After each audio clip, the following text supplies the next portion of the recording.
Welcome to the Speaking of Women's Health podcast. I'm your guest host for today's episode, Lee Klecker. I'm the producer of the podcast, and I work really closely with Dr. Thacker on speakingofwomenshealth.com. And on this new podcast episode, I am interviewing Theresa Callard-Moore, Ph.D. She is a sexual health specialist in the obstetrics and gynecology department at the Cleveland Clinic. And Dr. Callard-Moore received her undergraduate degree in social work from Barry University in Miami Shores, Florida, which sounds really nice right now, and her master's and Ph.D. in sexology from Modern Sex Therapy Institute in Florida. And she is a certified sex therapy and certified sex addiction therapist. Welcome, Dr. Callard-Moore. Hopefully Hello. I got that. Thanks for joining us. Yes, happy to be in the Sunflower House. I love this podcast. It's a great show. Oh, great. Thank you. I know this is our season 2. So Dr. Thacker's wanted to do this podcast for years. And we're really excited now that we're in season 2, and it's been pretty successful. So yes, we're reaching a lot of people, and I think that's important. Absolutely. Yes. And for everyone out there, if this is your first episode you're listening to, the podcast is free to subscribe to. All of our information and content on speakingofwomenshealth.com is free.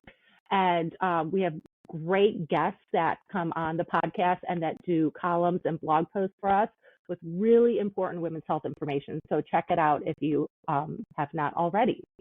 So we are going to dive into our episode today. Dr. Callard-Moore did 3 columns for Speaking of Women's Health back in March.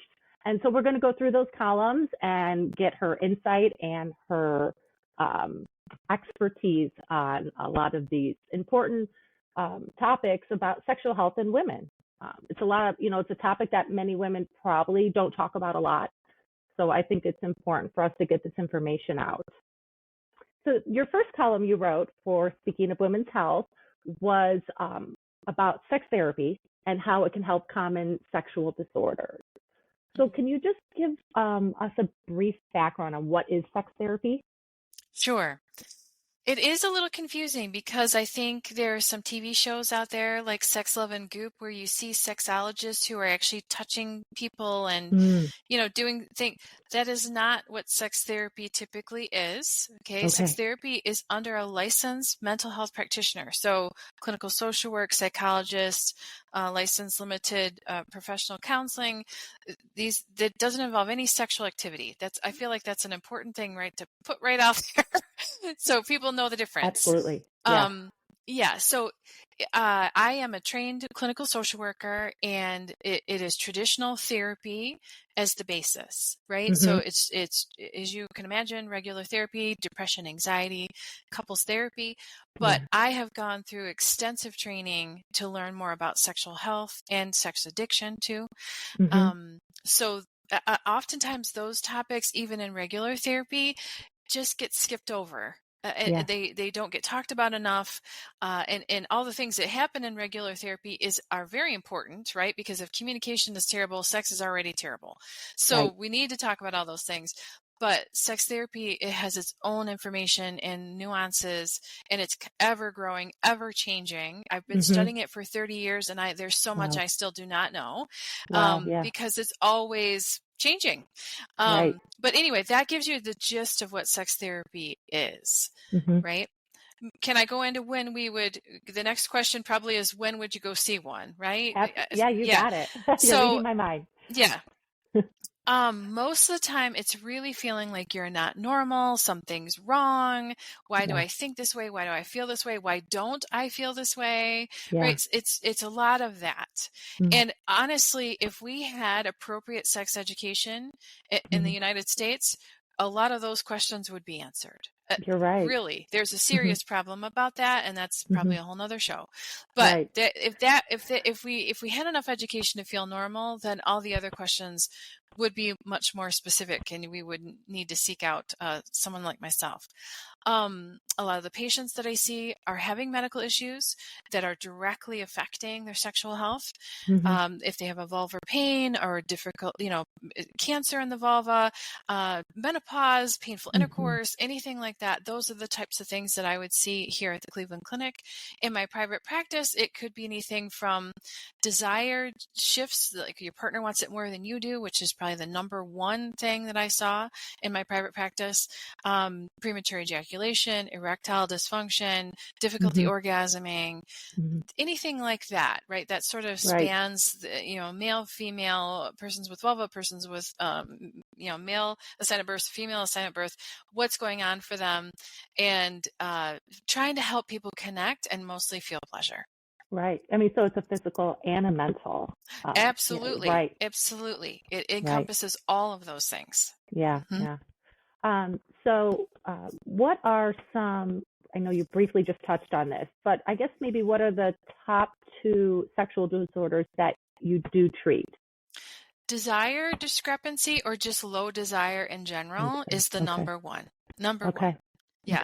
Okay. And really trying to find how to connect to your partner.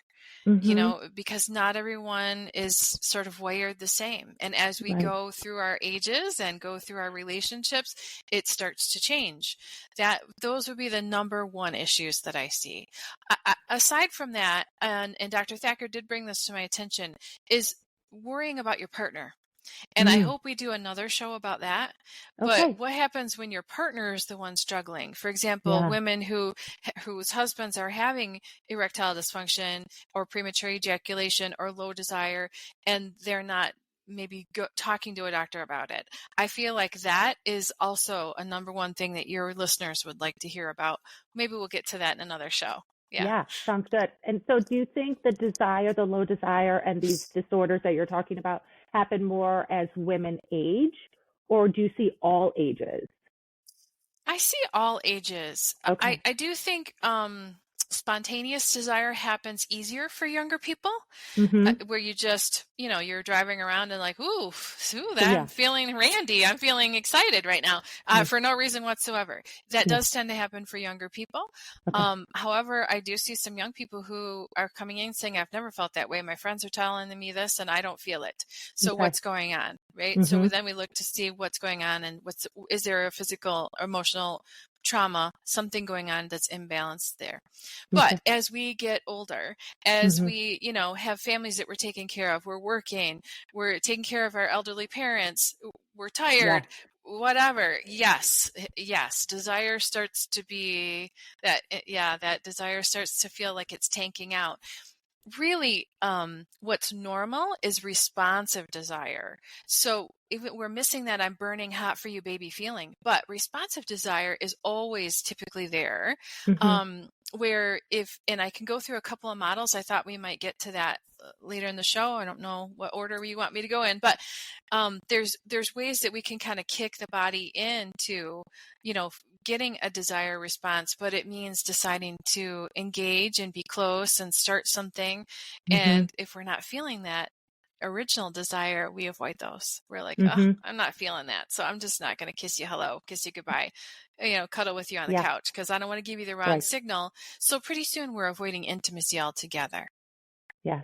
That makes sense. Totally. Yeah. I mean, and so in the column that we're referring to, you listed out some of the most common questions and concerns that you hear from your patients who do have limitations on their ability to be sexual.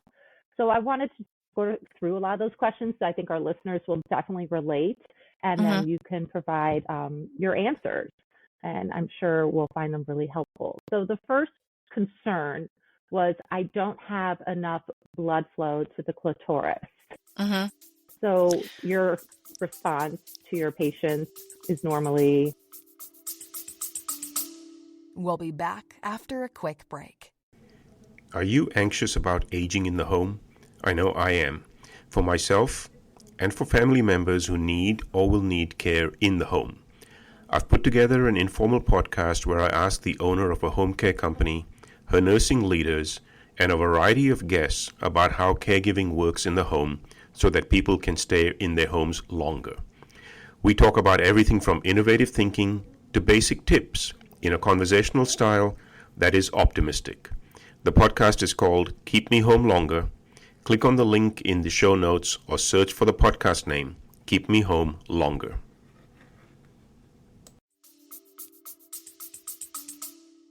Right. I don't know that people realize whether they have blood flow or not. I think Right. that what they're saying is, I just don't feel aroused. I don't get lubricated. What they would normally feel is a sensation of feeling swollen. And hopefully everyone does know where the clitoris is, but it feels like the tip of your nose right at the top of the vulva. And when you get aroused, it does get enlarged. So when women describe that to me, there is a device called Eros, and there's a few others that do suction. These are sexual aid devices you can find on Amazon. And if you just put sexual aid device plus suction, you would probably see some of these. There's a link in your article so that people can click right on that Eros, but it helps to pull blood flow into that clitoris. Okay. Some of the docs have said that they use some hormone replacement therapy for this, and DHEA. One doc says that she tells people to put the estrogen cream right on the clitoris, and that helps with the blood flow. Some of this would be more typical with menopause, Right. when they're just not feeling like that they're getting enough of that blood flow in the genitals. Okay, great. And so the second most common concern that you are hearing from your patients is that they have physical limitations to holding a sex toy. So if they want to do that in their relationship, but then they just maybe aren't able to due to, is it arthritis? Arthritis, or other? Yeah, okay. Yeah. One of the way I would describe sex therapy is, besides being that therapy component, we're really like an occupational therapist and a little bit of a physical therapy. So I'll just ask people, what is it we're trying to do? What positions are you trying? What's working for you? Over half women use some kind of sexual device or vibrator or toy. So if they're using some kind of toy, the link that I put in there are, there's some gloves that you can have that it's automatically just connected to the palm of your hand. So you don't have to grip on if you had arthritis, or if someone's elderly, if they have any limitations with that. There's some vibrators that you can attach right to your fingers, so you don't have to really move your hand as much. It's just an extension of a finger. There's things like that. There's some devices that you can put vibrators that sort of rest right over that clitoris and tucks into the lips that we have there. That we have the little lips and the bigger lips, so that it sort of tucks in there. It doesn't work for all vulvas, but it is a nice option for people. There's also pillows that we can use. A lot of people use their own pillows by folding them and lifting the buttocks up and putting it under the tummy. So we can work with whatever position the couple is struggling with. I like to work with both people if I can. So sometimes it's like, I've got bad knees and I've got a bad back. Okay, what are you trying to do? Let's see what we can figure out. It's a lot like that. Yeah. Okay. Great. Helpful. Third concern you hear the most is that they have pain. And so pain with, this specifically says in the column deep penetration, but I'm sure there's pain and lots of different, right. I know that we get a lot of that. Yes, that is the number one thing I see with the patients in the vulvar clinic that I'm working at now. And what I usually do is I hold up a picture of a vulva. I'm sorry, I don't have one here for videotaping, but I'll say, point to where it hurts. Okay, so if it's usually on the bottom during the opening of the vagina. That's typically where the pain is at. So I'll say, all right, if we just didn't activate that, right? And one of the things I go over is getting away from penis vagina sex. If they're having heterosexual sex or sex with toys, really getting away from that. I know we're going to talk about some more of that later, but I said, let's just set that aside, right? What are some things that feel good? And usually the clitoris is a free area that is not harmed in any way. And we can do a lot of clitoral stimulation, hands, fingers, mouth, toys, all these things that we can do for pleasure that isn't going to affect that painful area at all.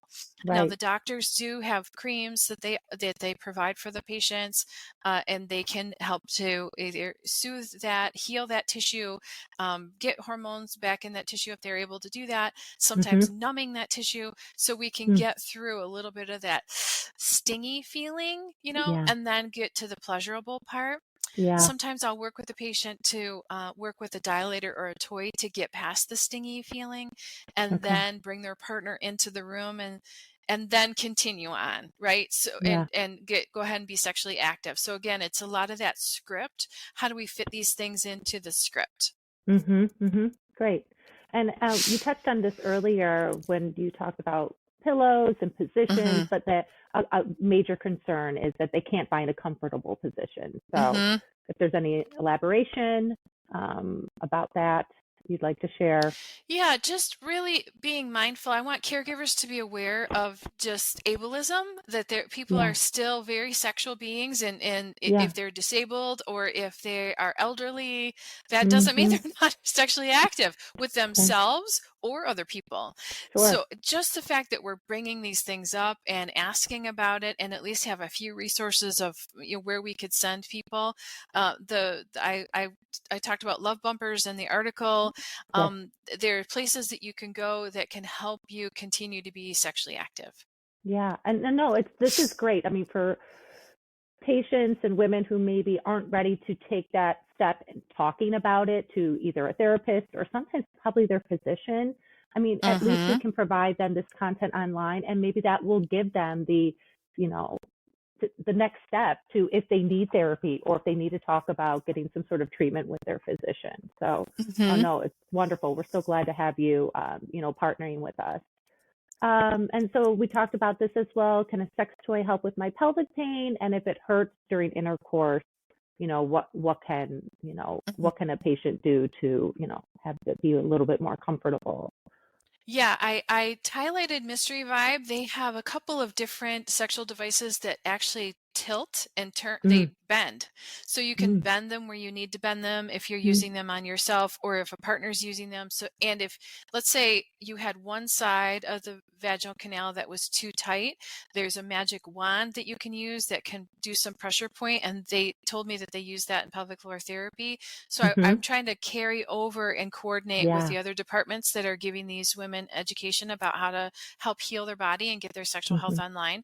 That's just another example. There's so many. If you go on Amazon and just put in sexual devices or toys, you're going to see pages upon pages, and I try to have a sample of those for people to touch, feel, turn on, see what they do. Do they like the feel of it? What is it made out of? How to wash them, how to use them, all that stuff, because there's just so many to choose from. There's a lot to look at. Right.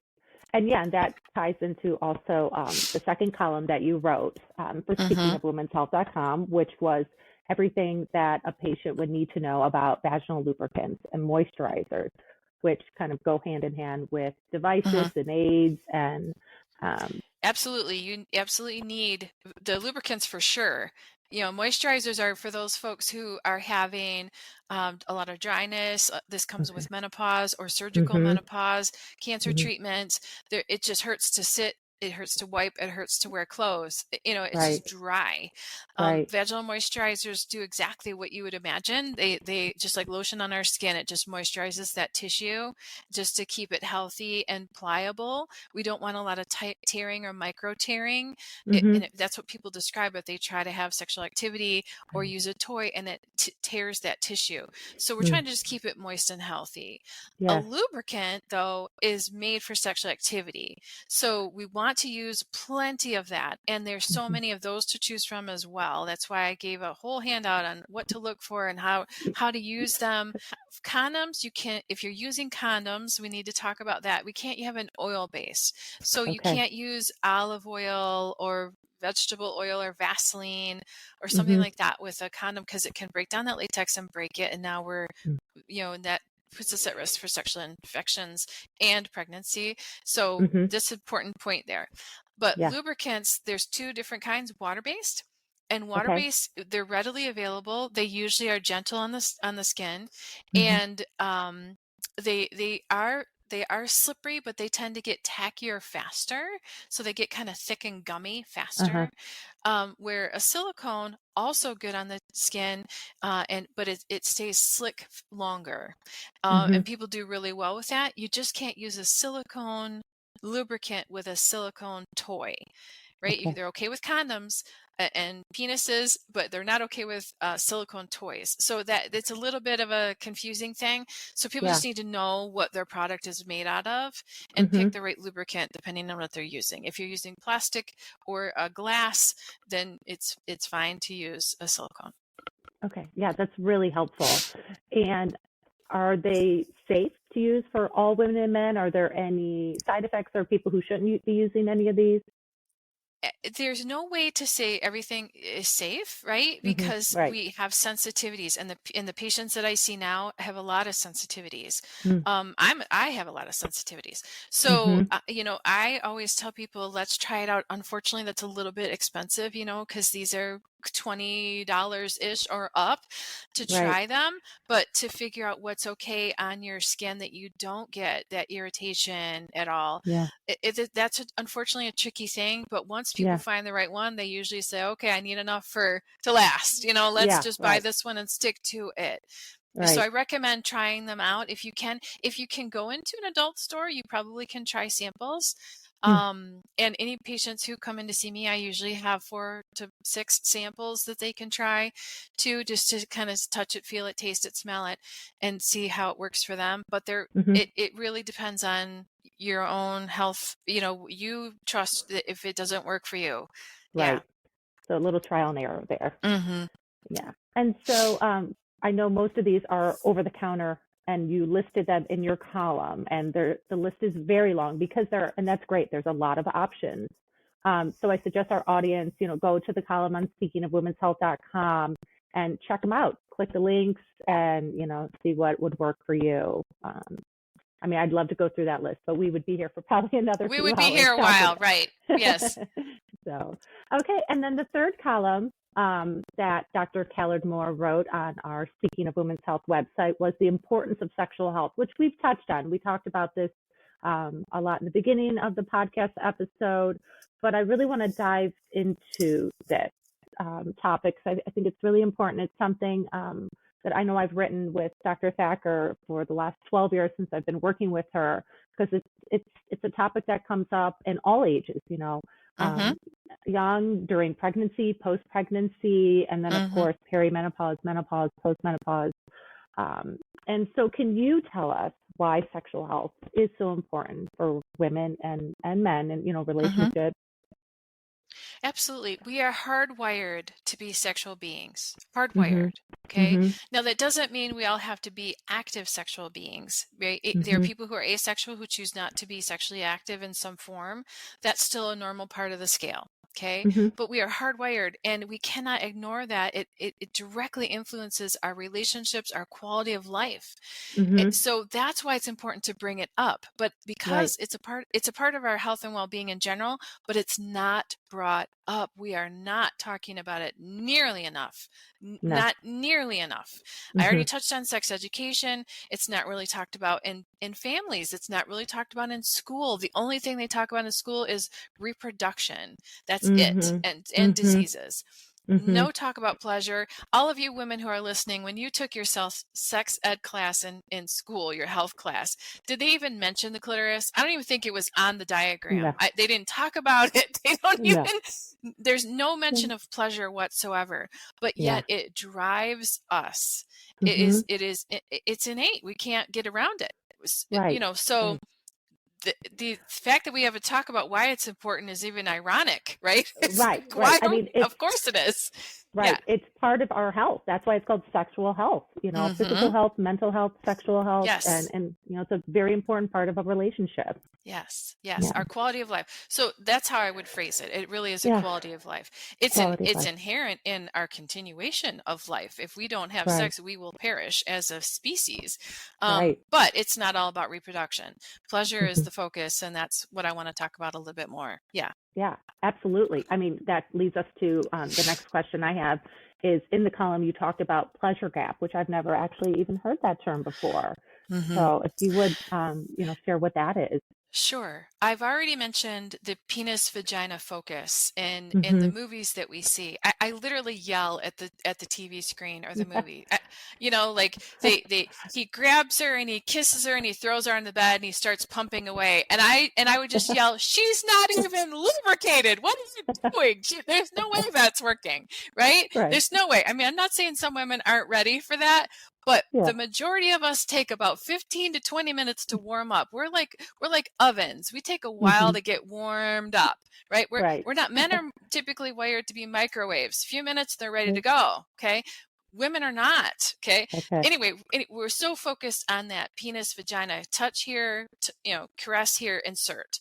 Right. And that has led to, because the pleasure point is the clitoris, the Mm-hmm. majority of women do not orgasm for intercourse only. They need direct clitoral stimulation with a Mm-hmm. toy, a mouth, a hand, something. Okay, their own hand, doesn't matter.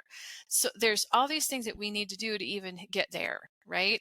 Mm-hmm. And the 90% of the time, men are orgasmic when they have sexual activity, and it's usually penis vagina intercourse or oral sex on them. Mm-hmm. 64% women are orgasmic. And because women see this in their porn and their movies and their books and everything we are exposed to, they think, well, something's wrong with me. Yeah. And then they go ahead and fake it. They'll just pretend that they're having pleasure or orgasm. And that perpetuates the problem because the partners don't know the difference, right? They don't understand that that's not happening. So we have a cultural problem around sexual health there, and I want to get rid of the word foreplay. I want to just toss it out, because that's the pleasure stuff. That's the good stuff. That's the sexual activity that really is the heightened piece of it. It's not intercourse. Intercourse is fun, don't get me wrong, but it's not the end of the game. It's not the goal, right? Mm-hmm. And even orgasm doesn't necessarily need to be the goal. Pleasure is the goal, and connection typically is the goal. So when we have new partners, it's really hard to go through that, and usually new partners have a lot less pleasure response or orgasmic response for women. So the pleasure gap is big. The other thing I want to redefine is sex. Let's not use that when we mean intercourse. Let's say intercourse if we're talking about intercourse. If we're talking about sex, there's a whole lot of things that can include, and it's just all this sexual activity, this connection that includes oral sex, manual sex, all kinds of things, toys, all of that. That really is what sex is. I think we need to expand our definitions a bit. Yeah, no, that's really great. I mean, so would you say instead of foreplay, you're going to put everything into that, Yeah. Yeah, call it play, something fun, Yeah. So I would call it sexual activity just because it's, I think people understand what I'm saying when I would say it that way. But I try to be really specific. If I'm talking about intercourse, I'm going to talk about that. If I'm talking about oral sex, I'm going to say it that way. I want to get away from us thinking that penis vagina sex is the only way to go. Yeah. So women, I tend to, and I'm sure, we can attest to this, to have more responsibility. We take on a lot of the stress that comes with that responsibility, whatever it is for, we're all have our own different stresses going on at home. But I know that can lead, and we hear a lot from our patients about this. You're just, by the end of the day, you're exhausted. You finally, whatever it is, finished work, got little kids to bed, or if you're a caregiver of an elderly parent, got, those things checked off your list, and you're wound tight. So, letting everything go is hard, and to then focus on your sexual health. And, so how do you have tips? What do you recommend how women can sort of put that aside and, relax mentally and physically so they can, focus on their sexual health? Sure. I have so many tips. How much time do we have? So many tips. Okay, first let's look at the accelerators and the brakes, because I feel like that's just a common thing I would want everyone to know. Okay. I'm going to use food for a moment because it's just easier to do for a second. So let's say I'm hungry and after work, I'm going to buy dinner for my whole family, and I'll pass a Chinese place. So even though I'm hungry, my accelerators for food is up. Okay. Mm-hmm. I look at that McDonald's, and I personally don't eat fast food. So I would, my break would come up going, nope, that's not Yeah. the best choice for me and my family. Okay. Same for the Taco Bell. The steakhouse, ooh, that sounds fantastic, right? But I don't want to spend $200 on a Tuesday for takeout, right? And so Right. my breaks go up for a different reason. Mm-hmm. And then if I saw a Middle Eastern or a Chinese restaurant or something, I'm like, okay, that sounds good for me. I can afford that, and I can find something that everyone would be happy with, right? So Mm-hmm. my brakes come down, my accelerator's up, and I move forward. Okay. I want everyone to be aware of where those brakes and accelerators are, because I feel like that is the key thing that I listen for in sex therapy. And then we basically look for, what do we need to do to take the brakes off? And Mm-hmm. if you're too fatigued, if you're stressed out from whatever, how do we preserve your energy a little bit so you have something left over? Right. Yeah. To do what self-care are we doing so that you have something left over for your Yeah. sexual health to have a chance to come through. Yeah. Right. So, I mean, so Right. that would be, that's very individual. It's for what depends on Mm-hmm. what's going on for that person. But Mm-hmm. really thinking that through, if it's someone who has the brakes on about, I don't like a certain smell or a certain taste, or, I don't like, I need him to take a shower before we Yeah. connect.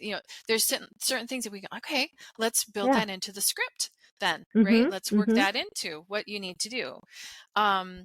The other thing is the way you said it, all those stressors. I feel like we're all computers with all these tabs open, Mm-hmm. and it takes that 20 minutes or so to start that, forget what's for dinner. Yes, the door is locked. The kids are asleep, Mm-hmm. Yeah. Okay, Yep. yep, I did shave at least once this week. Okay, set that aside. I mean, you have to undo our spectatoring about ourselves and our Yeah. spectatoring about what's going on. Our radar's up for all these things that we Mm-hmm. take care of and all these people we take care of. I mean, Mm-hmm. foreplay, if we were going to use it, it would include a lock on the door so nobody walks Yeah. in. I mean, that alone gives you that peace of mind to Yeah. just, okay, Right. let's set it down. So really going through some of that, and this, as you can imagine, ties back to that desire stuff we've already touched on. Mm-hmm. There's different models on how to get that responsive desire kicking in. Yeah. And if I can, I want to go through a few of them. My favorite Yeah. is when you have emotional intimacy, which means you're already feeling close and connected. Mm-hmm. That alone is a big hill, right? Not Okay. everybody's Right. feeling that way all the time. And that's usually Yeah. where the therapy, generalized therapy would be, couples therapy would be. But let's say that's pieces there. The next Okay. is having sexual connection or intimacy, which means someone has to start something, even though we don't feel that burning hot for you baby feeling. We have to Mm-hmm. start kissing. We have to start caressing. While Mm-hmm. that's happening, you're closing out the tabs and you're Yeah. getting rid of all Yeah. the background noise. And then you're like, oh, that's nice. That feels Mm-hmm.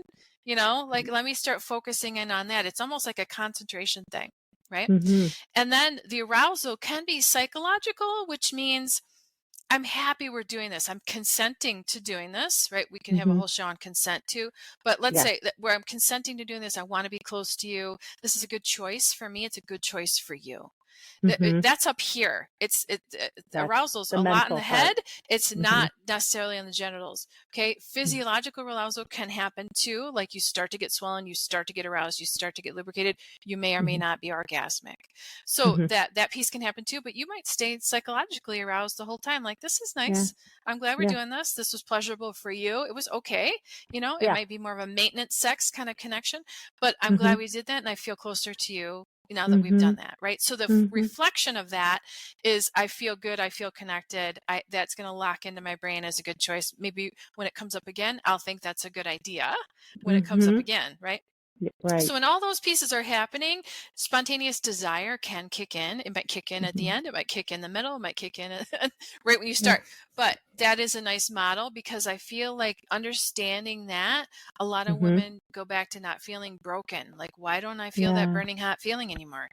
We've got to get it kind of kicked up, like a car in Yeah. neutral. We have to kind of push it and get it started, Yeah. pop the clutch, if you know what that means. So, Yeah. get it going. Anyway, there's a couple other models about that, but just Yeah. I'll use any tool I can to help someone Yeah. feel normal. that's really the gist of it. I'll throw in, I do a lot of holistic things. I really feel like there's so many things that can help people shift that and find their sexual energy and express it the way that they want to. Yeah, I mean, it's so helpful. And again, I'm so glad that we're talking about this.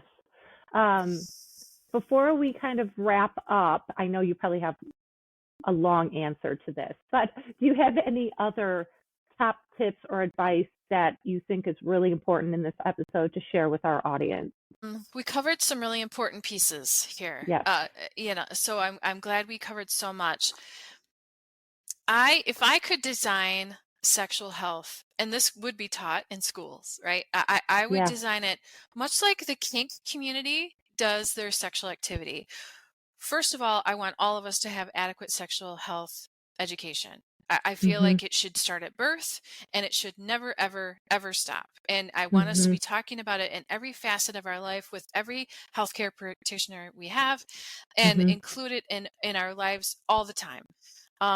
If I had a magic wand, that would be what I would wish for. But then it would be, and I'm gonna model this after the kink community. Of those of you who saw 50 Shades of Grey, let's just go there for a second. So what they did is they communicated what they wanted to do. She even signed a contract in the movie. If you haven't seen it, you can check that out.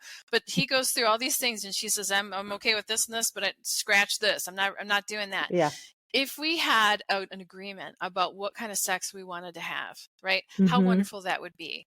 And we have consent that's initiated right in the beginning, but it's also continuous through the whole process, right? Like I thought I wanted to do this, but nope, that does not feel right. It doesn't feel, I don't enjoy that either psychologically, physically, it's causing some pain or distress. So at any point we can remove that consent and change and stop. Okay. I cannot stress that enough. If we had that piece, a lot of sexual health problems would be eliminated. Okay. Yeah. But then having that sexual activity with those guidelines, right? And then there's aftercare, which is where we feel close and connected, and we clean up, we take care of, we soothe, we cuddle, that's our oxytocin is off the charts. This is when we feel the closest to people typically. So it's a great time to connect and really have this loving moment. Even with a new partner, it's still a very pleasant time to just be happy, right? Just feel good and alive. And then there's this reflection that said, how did that go for you? Did you like this? How did it work when I did this with my hand? Did you like that? Or do you want me to do that faster or slower? Or it didn't seem like you liked this. Maybe we shouldn't do that one next time. Right? How wonderful if we just sort of did this unraveling of the script and, did that work? What should we do next time? That would be fantastic. So if we incorporated the way that they do it in the kink community, not to shout out to the kink folks, so that's great, but I feel like if we did that for sexual health, how wonderful it would be, right? So again, this is my magical world that I would love to create, but that's that besides the tips that we did cover, right? Let's change what sex means. It's not penis, vagina. Let's use lubricant as much as we can. Let's do clitoral focus stuff. Get rid of the word foreplay. There's lots of things that we can take away from today. And don't be scared to talk about it, and communication. I mean, this is what I'm getting out of what you're saying is just, we say, oh, communication is key, when you're talking with family or you're talking at work, but and also in sexual health, just keeping it going. Well, thank you so much, Dr. Callard-Moore, for joining us. And if any of our listeners wanted to make an appointment with you at the Cleveland Clinic, how would they go about doing that? Well, this is a new program, so that is being set up within the Cleveland Clinic, and you'd have to ask your doctor or provider to give you a referral to the program. I'm the only one in the clinic, and that's saying a lot, right? So we're figuring that out, and when we do figure that out, maybe we could add that to your articles and maybe in the link to the show. Okay, we'll so put in the I will show keep notes. You posted. Great, yeah. But go ahead. Oh, I just want to add, I'm so sorry. One more No. thing. I know your listeners are really coming from all over now. The show is so big. So I do want to direct people to asect.org, and that's AASECT.org. That is American Association of Sex Educators, Counselors, and Therapists. There are other groups that certify sex therapy, but that would be the OG of it, if you will. They've been around the longest, and that's who I'm certified under as well. You can go into your state, and find a local therapist in your area. We're a rare breed, so that's the best way to try to find someone. Okay. And again, they may not be here in the Cleveland Clinic. So if you're Right. looking for someone, try ASECT, and you will likely find they may or may not take insurances. You want to ask, do they take any kind of insurance? What's their rate? And are they taking new patients? Is it in person or virtual or both? There's some key questions to kind of figure out what works for you. And typically your Right. partner would attend sex therapy too. It works better when your partners Yeah. do choose to come as well. So anyway, I just want to make sure people know where to go. Absolutely. Yeah. We'll put that website in the show notes so Great. Thank they you. can easily access that. Absolutely. Well, thank you. And thank you to our listeners for tuning in to another episode of Speaking of Women's Health podcast.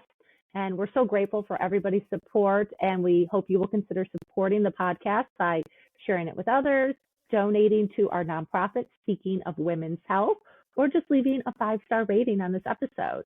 And to catch all the latest from our podcast, please be sure to subscribe. And it's free, and you can subscribe anywhere you listen to your podcast.